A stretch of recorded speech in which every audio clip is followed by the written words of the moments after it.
আমরা শুরু করব এসএসসি শুরু করব জানুয়ারি 7 তারিখ 2027 এবং তাদের পরীক্ষা শেষ হবে 6 ফেব্রুয়ারি 2027।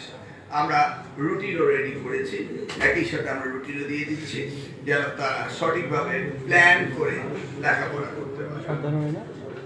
7 জানুয়ারি শুরু হবে পরীক্ষা, 2027 শেষ হবে 6 ফেব্রুয়ারি, কারণ রোজা বোধহয় 8, 9, 10 এর মধ্যে হতে পারে, সেই জন্য আমরা আগে শেষ করছি।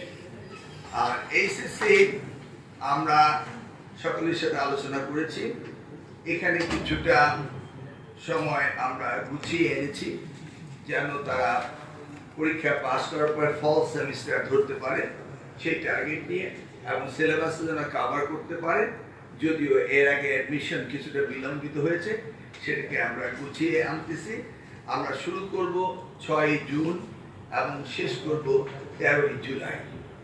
আমাদের রুটিনও আমরা করে ফেলেছি, অর্থাৎ 6 জুন পরীক্ষা শুরু হবে 2027, শেষ হবে 13 জুলাই 2027।